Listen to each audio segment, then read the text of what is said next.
بسم الله الرحمن الرحيم. النادي الاهلي يتعادل ايجابيا مع يانج افريكانز التنزاني. دخل النادي الاهلي المباراه بتشكيل: في حراسه المرمى محمد الشناوي، 4 في خط الظهر هاني وياسر وربيعه ومعلول، 3 في نص الملعب ديانج ومروان عطيه وامام عاشور، والمثلث الامامي تاو وكهربا والشحات. مع استمرار فيلم الزنا الكروي اللي بيقدمه النادي الاهلي، عك كروي بنشوفه النادي الاهلي، لا ادوار دفاعيه بنشوفها، ولا ادوار لخط الوسط بنشوفها، ولا ادوار لخط الهجوم بنشوفها. عشوائيه في الاداء، مش قادر يبقى ليك شكل في الملعب قدام فريق ضعيف جدا زي ده، مش قادر تخلص، بتروح بفرصه واثنين وثلاثه وعشرة وعشرين. اللي يغيظ في الموضوع ده ان الفرص اللي بتجيلك اخطاء المنافس، مش جمل معموله او اسلوب لعب شايفينه في الملعب او طريقه لعب. تبديلات عجيبه وتبديلات غريبه وتشكيل غريب واستبعاد للاعيبه مش مفهوم. الواحد مش حابب يحرق دمه ويحرق اعصابه. الموضوع بقى بالنسبه لنا عادي. الموضوع دلوقتي عادي، يعني الاهلي تعادل مفيش مشكله، الاهلي خسر خلاص عادي. مش اداره الاهلي مبسوطه واللعيبه بتقبض والدنيا ماشيه؟ هتأزموها ليه يا جدعان؟ مشي الدنيا. بدأ النادي الاهلي المباراه، اول 5 دقائق مفيش كوره، مفيش لعب، مفيش تركيز. يانج افريكانز ماسك على النادي الاهلي كوره، مستحوذ مسيطر على نص الملعب. بغض النظر انه وصل او ما وصلش، بس مش الفريق ده اللي يمسك كوره على النادي الاهلي. مالكوش حجه. اضاءات ملعب شغاله الحمد لله، ملعب نظيف مقارنه بملاعب افريقيا اللي بنشوفها. لا، ملعب نظيف جدا، كمان ملعب اوروبي يتلعب عليه كاس عالم. الملعب اللي النادي الاهلي كان بيلعب عليه النهارده يتلعب عليه كاس عالم، مش مباراه تعبانه زي دي. بدأ النادي الاهلي يمسك كوره من الدقيقه 10 او الدقيقه 12. بدأ النادي الاهلي ينقل، بدأ يستحوذ على نص الملعب. الفرصه الوحيده، سيبك من الشوط الاول كله، تعالى انا عايز فرصه حسين الشحات. يعني فرصه لحسين الشحات فكرتني بماتش القاضيه، ممكن فكرتني بنهائي افريقيا. فرصه والجول فاضي والدنيا جميله والكره مهيئه ومفيش حد ضاغط عليك، بس انت حسين الشحات عشان نجم وفشيخ وجامد فمش هتجيب الكور السهله دي، فبيضيعها. تيجي فرصه على النادي الاهلي في الدقيقه 32، بعدها بالدقيقه 45 فرصه الكهرباء. لعب عشوائي وعدم تركيز من اللعيبه وكل لاعب في مواله في قصه وفي دنيا تانية، سواء ديانج سواء مروان عطيه سواء حتى امام عاشور اللي كنا بنقول امام في الرمق، او هو اللي مدي شكل لنص ملعب النادي الاهلي، مش موجود. خط دفاع النادي الاهلي كارثه، سواء ياسر او ربيعه. الحمد لله على نعمه عبد المنعم، شوف هو علق وبنقول عليه فيه ومغرور وبتاع، بس الحمد لله على نعمه عبد المنعم. ياسر وربيعه قلبين دفاع كوارث دول المفروض ان انت هتروح تلعب بيهم في كاس العالم للانديه، ما فيش غيرهم. عبد المنعم كلام مؤكد انه ممكن ما يلحقش عبد المنعم. فبالمنظر اللي احنا شايفينه ده، سواء ياسر او ربيعه، فهو ده قلبين الدفاع بتوعك اللي هيبقوا في كاس العالم للانديه، مفيش غيرهم. والله ما في غيرهم، دول اللي هنلعب بيهم. وياسر اتصاب، الله اعلم بقى هيلحق مش هيلحق، محدش عارف ومحدش ضامن عمره. ممكن نيجي تلاقي شوبير بيلعب قلب دفاع. قبل المباراه كنت شايف تصريح لكولر، مستبعد اكرم توفيق واحمد عبد، مش مهم احمد عبد القادر، بس مستبعد اكرم توفيق لسوء ادائه. طب اللي بيقدمه هاني ده ايه؟ يعني لما اكرم توفيق اداؤه سيء او اداؤه مش عاجب معلم كولر، محمد هاني ايه؟ محمد هاني ده اداؤه ايه؟ محمد بالونه ده بلالين ده اداؤه ايه؟ صفر، زي الزفت.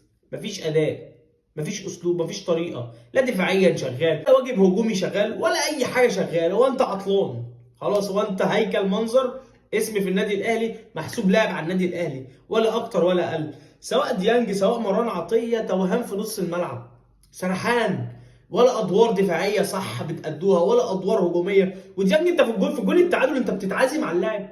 يعني انت لا شيلها انت يا ياسر المره دي، يا عم شيل الكره وطلعها، زق الكره ركنيه، ولا طلع الكره، ولا شوطها في ياسر، ولا شوطها في اي حد، سايبها للاعب قام لطشها.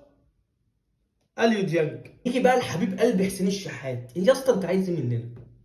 والله العظيم ايه؟ يعني انت وانت في الملعب، انت لما بتستلم الكوره بتفكر في ايه؟ اول حاجه بيجي في بالك ايه؟ يعني استلمت الكوره، وقفتها، رفعت عينك، بصيت كده، عرفت بقى الدنيا ماشيه ازاي، قريت الملعب، انت بقى بتفكر في ايه بقى ساعتها؟ بتفكر هتتعشى ايه النهارده مثلا؟ بتفكر هتسد قصاد الشاليز؟ بتفكر في ايه؟ انت فهمني، بتفكر في ايه؟ تفكيرك بيبقى رايح فين؟ لما انت والجول فاضي وتطلعها بالمنظر ده، تفكيرك فين؟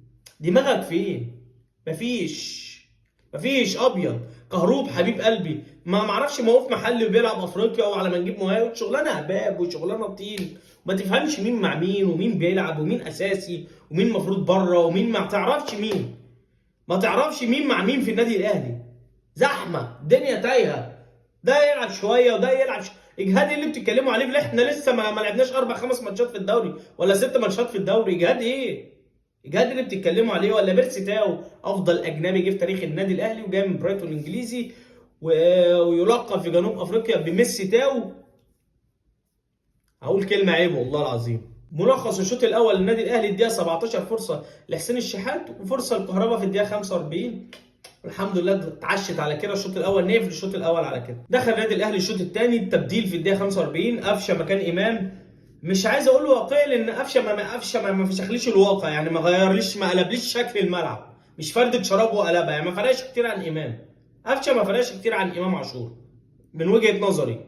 دخلت الشوط الثاني مسيطر مستحوذ ماسك كوره، بدات تنقل الكوره، الحمد لله اتيحت ليك فرصه في الدقيقه 47 لاليو ديانج، اختراق جميل، شوت يا ديانج. لا ما بعرفش اشوط وما بعرفش افنش قدام الجول، خلى المهاجمين ما بيعرفوش يسجلوا، فديانج هيسجل اكيد مش هيسجل، تتلعب بالعرض تاو تسجل التاو، لا خدها كهرباء تطلع من المدافعين تضيع الكوره. احنا هنسجل بالطريقه الساذجه دي؟ عيب، الناس تقول علينا ايه؟ الناس تقول علينا ايه؟ جايين هنا في ارضهم؟ ما يصحش. تضيع فرصه هتريح لك الدنيا، فرصه هتهدي لك الدنيا، فرصه هتخليك تلعب باريحيه، انما احنا مش بتوع الفرص السهله ولا الصعبه كمان. تيجي فرصه الكهرباء في الدقيقه 51، بس احنا ناس كيوت ومحترمين، تسديده لحسين الشحات جنب القائم تخرج ركنيه. تبديلات بقى عشان انا تعبت من التبديلات، التبديلات والله العظيم تعبتني. ينزل عمرو السوليه ويخرج مروان عطيه في الدقيقه 70 جميل، ويخرج الشحات وينزل كريم فؤاد. مش مفهوم بالنسبه لي، انا كريم فؤاد في المركز ده مش مفهوم بالنسبه لي ومش قادر اقتنع بيه، مش مركزه. ده راجل باك رايت او باك ليفت ايا يكن، هو راجل ظهير فبتلعبه وينج، غريبه شويه. وكنا بنشوفه بيسقط ما بين قلبين الدفاع بتوع يانج افريكانز كمهاجم يعني تاني او كراس حربه يعني. كريم فؤاد ده احنا شفنا العجب في ماتش النهارده، وخرج كهربا ودخل طاهر، 3 تبديلات دفعه واحده في الدقيقه 70. يجي بعدها ب4 دقائق انفراد لكريم فؤاد في الدقيقه 74، انفراد يخليك يخصيك، يعني انفراد انت قاعد كده تتخصي. لعيبه شمال، لعيبه علوق، شويه علوق والله العظيم. لما بالكور بالمنظر ده وانت وجوله مش عارف تسجل، انت هتسجل امتى؟ الطبيعي او اللوجيك كده المنطقي ان انت تسجل، هتسجل امتى؟ لما تبقى انت والشبكه ومش عارف مش عارف تسجل، مش عارف تشوط، هتسجل امتى؟ مفيش. تيجي بعدها في الدقيقه 86 خطا دفاعي، هي يعني الحمد لله ان هي اتلعبت بالطريقه دي اصلا، يعني كويس ان هي اتلعبت اصلا. تيجي خطا دفاعي في الدقيقه 86 من كابتن فريق يانج افريكانز. الحمد لله بيرسي تاو بكل سهوله، هي مش محتاجه يعني، هي ما فيهاش حاجه صعبه وما جابش جون فشيخ.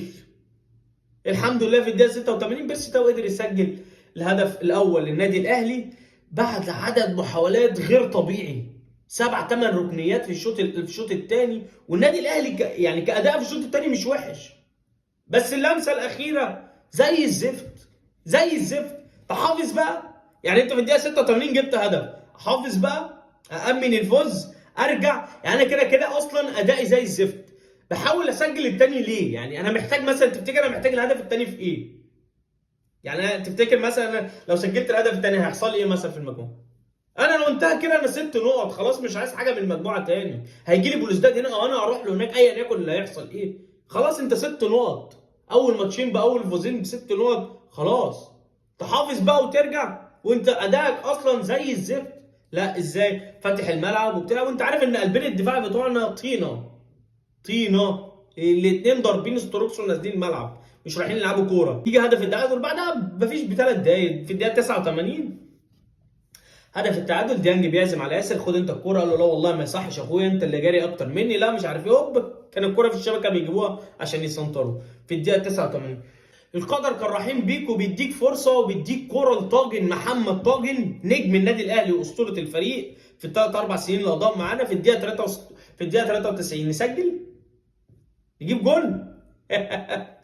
انسى. تبديل اخير في الدقيقه 95، دخل خالد عبد الفتاح وخرج ياسر ابراهيم. عك في عك في عك في قرف، سواء من اداره، من جهاز فني، من مدير كوره، من لعيبه، في عك، في حاله عك في النادي الاهلي في الفتره دي. الواحد ما بقاش قادر يفهم العيب في مين. يعني انت دلوقتي قاعد بتتفرج، العيب في مين؟ مدير فني في مدير فني، استقرار في استقرار، اللعيبه بتاخد فلوسها، في لعيبه اصلا في النادي الاهلي كتير. طب في ايه؟ محدش قادر يفهم في ايه. سيبك من جو انك تقعد مع اللعيبه وتنصحهم وترشدهم والكلام ده على عيني وعلى راسي، بس اللي بيوجع اللاعب ده جيبه فلوس. اعمل زي ما كان سيد عبد الحفيظ بيعمل. هتطلع هتاخد فوق دماغك، هتمشي محترم وبتكسب، في مكافآت وفي احترام وفي تقدير. غير كده ما ينفعش. في النهايه هارد لك النادي الاهلي، هارد لك جمهور النادي الاهلي.